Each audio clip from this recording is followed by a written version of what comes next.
지금 여러분께서는 YTN 해직기자 노정면이 진행하는 국민TV 라디오 노정면의 뉴스바를 듣고 계십니다.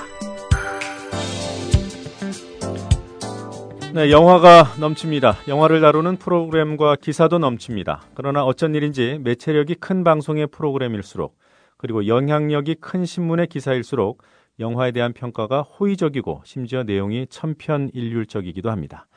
그래서 만든 코너가 영화 쉐킷입니다. 영화를 마구 흔들어서 좋은 면은 좋게 평가하고 비판할 부분은 냉정히 비판하겠다는 취지입니다.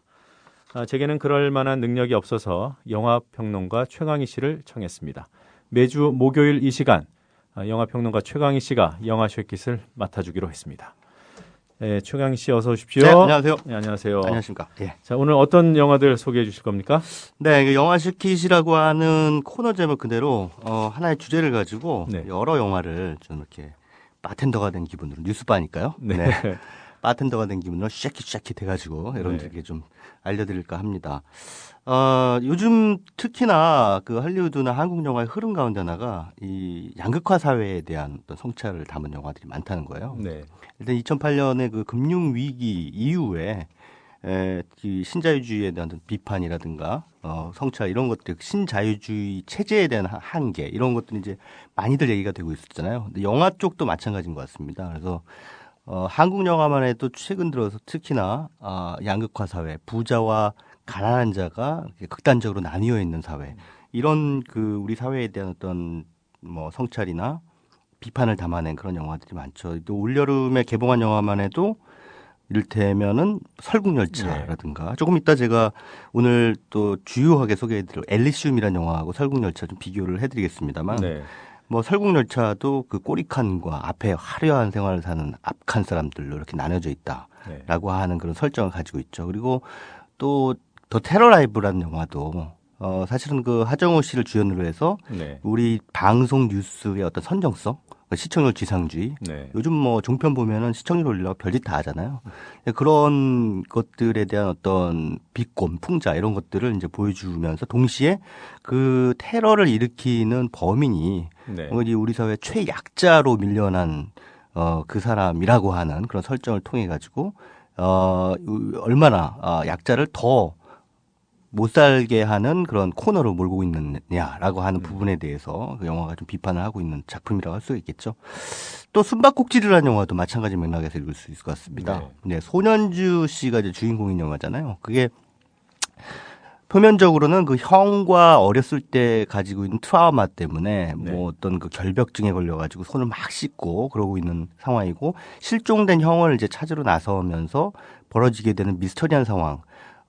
자기 집에 누군가 정체 모를 사람이 막 침입해 들어오려고 하는 네. 그런 상황을 보여주고 있는데 이게 표면적으로는 두 사람, 그러니까 형과 동생의 어렸을 때의 트라우마가 이제 이야기를 전진시키는 그런 동인으로 작용을 하고는 있습니다만 우리가 흔히 이제 영화에서 그 밑바탕에 깔려 있는 그런 영화 그 감독의 주제 의식이랄까요? 그것은 이제 서브텍스트라고 부르는데 이 숨바꼭질이라는 영화의 서브텍스트는 손현주 씨가 사는 아주 럭셔리하고 안락한 그런 아파트. 그 다음에 손현주 씨의 형이 살았던 굉장히 허름하고 낡은 아파트. 네. 이 두 공간을 대비해 보여주면서 이 부자와 가난한 자가 격리돼서 살아가는 네. 부자가 살아가는 공간과 가난한 사람들이 살아가는 공간을 아주 대비적으로 보여주고 있죠. 그런 가운데 이 가난한 사람들의 일원인 누군가가 이 손현주 씨가 사는 럭셔리한 아파트에 침입해 들어오려고 하는 그런 설정. 네. 그 자체가 말하자면은 부자 빈자가 공존해야 되는, 그러니까 이 공간적으로는 격리돼 있지만 실질적으로는 공존할 수밖에 없는 이 우리 사회의 한 풍경을 단면적으로 보여주고 있는 설정이다라고 할 수가 있을 것 같습니다. 네.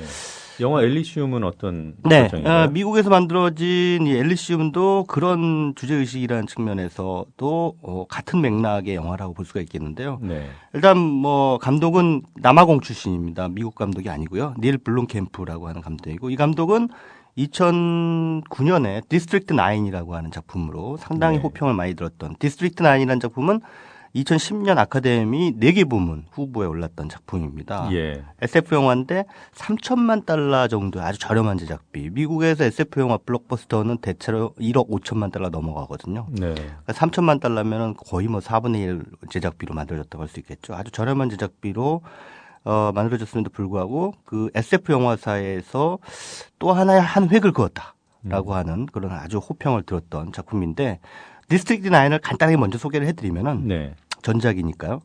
이 닐 블룸캠프라고 하는 감독이 워낙에 SF 영화라는 장르의 틀 안에 이 세계의 부조리, 이 세상의 어떤 우리가 곱씹어봐야 할 어떤 불의 이런 것들을 좀 담아내는 그런 감독입니다. 디스트릭트 9은 외계인이 등장하는데 이 남아공 요하네스버그 상공에 외계인이 딱 나와서 근데 그 사람들이 이 지구를 침공하러 온 사람들이 아니라 피신 온 사람들이에요. 피신 온 사람들이 네. 지구로 자기네 별에 무슨 문제가 있었는지 하여튼 피신을 왔는데 그러니까 지구인들이 이제 이 사람들을 디스트릭트 9이라고 하는 별도의 지역에 격리 수용하죠. 네. 격리 수용해서 이제 얘들을 이제 20여 년 동안 얘들은 따로 살게 만드는 거죠. 네. 통상적인 SF와는 설정 자체가 다르군요. 그렇죠. 통상적인 SF에서는 외계인이 지구인을 공격하잖아요. 네. 여기서는 지구인들이 외계인들을 막 핍박해요. 그래요. 그래서 나중에 이 외계인들이 도저히 못 참겠다. 이대로는 못 살겠다 하면서 지구인들에게 저항하는 과정을 예. 외계인의 시점으로 보여줍니다. 그래서 그 할리우드에서 가장 창의적인 블록버스터다. 뭐 이런 평가가 나왔던 거군요. 그렇습니다. 외계인의 시점에서 지구인을 바라본 영화는 제가 보기에는 할리우드 SF 영화사에서는 없었습니다. 네. 항상 외계인은 공포의 대상이었을 뿐이죠. 어떻게 보면 지금까지 할리우드 SF에서 나오는 외계인들은 뭐랄까 불법 이민자라든가 혹은 그 사회에 뭔가 이 불만을 가지고 있는 또 다른 위협 세력 혹은 뭐 중동 혹은 공산주의 뭐 이런 것들을 이제 전통적으로 상징해 왔거든요. 근데 그 전통적으로 외계인이 상징했던 바를 이 닐 블룸캠프는 완전히 전복시켜 버리는 거죠. 네. 확 바꿔버리는 그런 그 주제의식, 아주 탁월한 주제의식을 디스트릭트 9이라는 작품에서 선보였기 때문에 이번에 그 작품을 보고 이 감독 뭔가 있다 해서 맷 데이먼하고 네. 조디 포스터가 이제 합세를 해서 만든 작품이 엘리시움입니다. 근데 엘리시움 말씀하시기 전에 네. 그 디스트릭트 9에서 그 외계인을 핍박받는 그래서 네네. 격리 수용된 그런 존재로 네네. 설정했다고 했잖아요. 예. 그런 설정을 통해서 말하고자 하는 바가 뭐였습니까? 그러니까 여기서 그러니까 외계인이라고 하는 것은 우리가 보통 SF 영화에서 이제 아까도 말씀드렸다시피 그 뭐 공산주의 세력이라든가 아니면은 뭐 난민이라든가 어떤 그 사회의 질서를 유린할 수도 있는 어떤 위협 세력으로 보통 많이들 다루잖아요. 근데 그걸 그대로 가져와서 그 사람들의 시선으로 이제 주류 사회를 보는 거예요. 그래서 얼마나 이 주류 사회가 말하자면 그 소위 사회의 약자들을 코너에 몰아놓고 그들만이 살 수 있게끔 만드는 있는가. 그러니까 사회적 약자, 차별당하는 존재, 그렇죠. 그걸 상징하는 거죠. 그렇습니다. 거기서 그러니까 외계인은 어떻게 보면은 아프리카로 치면은 뭐 난민일 수도 있고요. 혹은 뭐 미국으로 치면은 뭐 슬럼가의 빈민일 수도 있고요. 네. 그리고 감독이 남아공 출신이니까 그 차별당하는 인종 문제 이런 부분도 그렇죠. 그러니까 여러 가지 의미를 함축해서 네. 그 외계인이라고 하는 캐릭터에 집어넣었다 이렇게 보면 될 것 같습니다. 네. 자, 그리고 엘리시움이라는 영화로 넘어와서 영화는 이 두 개의 세계가 공존한다. 사실은 마찬가지 아까 제가 말씀드렸다시피 두 개의 세계가 격리돼서 공존하는 그런 상황을 보여주고 있죠. 그러니까 지구가 오염되고 황폐화되니까 돈 많은 사람들이 부자들이 우주 공간에다가 자기들만의 이제 거대한 우주 정거장을 만들어요. 그래서 그게 엘리시움입니다. 엘리시움은 이제 엘리시온이라고 하는 그 그리스 신화에 등장하는 말에서 이제 따온 그 언어, 그 단어죠. 그러니까 천국, 뭐 극락, 낙원, 낙원, 이런 이제 이름으로 쓸 수 있는데 상당히 호화로운 생활을 합니다. 거기서.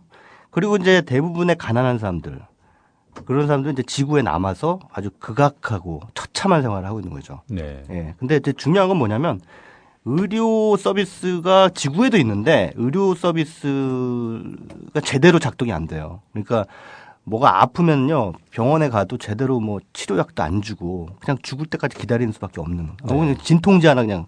네. 그래서 주인공 맥스가 공장 노동자로 등장하는데 공장에서 잘못해가지고 방사능에 노출이 됩니다. 네.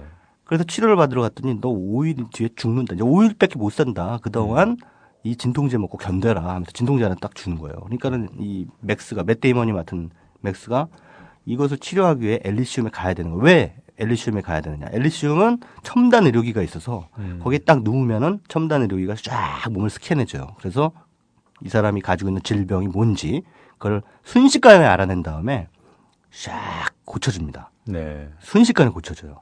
그런 의료 서비스는 엘리시움에서만 이제 작용이 되는 거죠.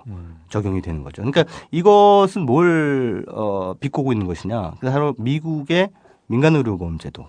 그러니까 아시다시피 뭐 시코라는 영화에서 마이클 모어 감독이 비판했던 바대로 가난한 사람들은 돈이 없어서 병원에도 못 가고 병원에 가면 막 몇십만 달러의 치료비가 나오는 의료보험에 들지 않으면요. 그런 상황을 이제 이 엘리시움이라는 영화를 통해서 이제 비꼬고 있는 것이죠. 예, 이게 좀 시간이 없어서 네네. 그 설국열차와 엘리시움 그리고 또 닐 블룸캠프의 전작인 디스트릭트 9과 이게 좀 네. 비교해서 좀 평가를 좀 해주시겠어요? 네, 엘리시움과 설국열차는 그 주제의식이라는 면에서, 그러니까 양극화 사회라고 하는 데 대한 통찰이라는 면에서 어느 정도 일맥상통한 작품이라고 생각합니다. 그런데 이제 설국열차 같은 경우에는 뭐 900만 명 가까운 이상의 그 관객이 들긴 했습니다만은 제가 보기에는 설국열차는 뭔가 좀 애매하고 그럴싸한, 그러니까 있을 법한 상징을 집어넣으면서 이 영화의 주제의식을 좀 얼버무리고 있는 그런 작품이라고 생각하거든요. 그러니까 뜬금없이 물고기가 나온다든가 뭐 북극곰이 나온다든가 하는. 그래서 관객들이 오히려 해독력이 있는 관객과 그렇지 못한 관객으로 양극화시켜버리죠. 양극화 사회를 비판하면서 관객을 양극화시키는 영화가 바로 설국열차다. 저는 그렇게 생각하는데 엘리시움은 그런 설국열차처럼 뜬금없이 있어 보이는 설정 하나 없이도 그 영화가 담고 있는 주제의식을 관객들에게 아주 효과적으로 그것도 아주 흥미진진한 SF의 틀 안에서 담아내고 있다는 점에서 상당히 비교가 되는 영화다. 이런 생각이 들었습니다. 예, 알겠습니다. 이번 주는 여기까지 듣겠습니다. 다음 주에 다시 뵙겠습니다. 네, 고맙습니다. 권력에 종속되거나 사장을 권력이 내려보내는 언론은 절대로 민주화될 수 없고 중요한 게 광고 아닙니까? 경영 때문에. 대자본의 눈치를 보면은 결국 우리가 여러 가지 사례에서 보듯이 독립이 어려운데 이 국민 TV가 미디어 협동조합을 만들어서 정말 십시일반으로 권력이나 대자본에 의존하지 않으면 앞으로 대한 언론이 아니라 어느 날에는 주류 언론으로 발전하지 않을까 이렇게 기대합니다. 동아일보 해직 언론인의 모임인 동아자유언론투쟁위원회 김종철 위원장의 말입니다. 미디어 협동조합은 동아투이 선배들의 못다 이룬 꿈을 실현하겠습니다. 조합원이 돼서 힘을 실어주십시오. 포털 사이트에서 미디어 협동조합 국민TV를 입력하시고 홈페이지에 들어오셔서 조합원으로 가입해 주시면 됩니다.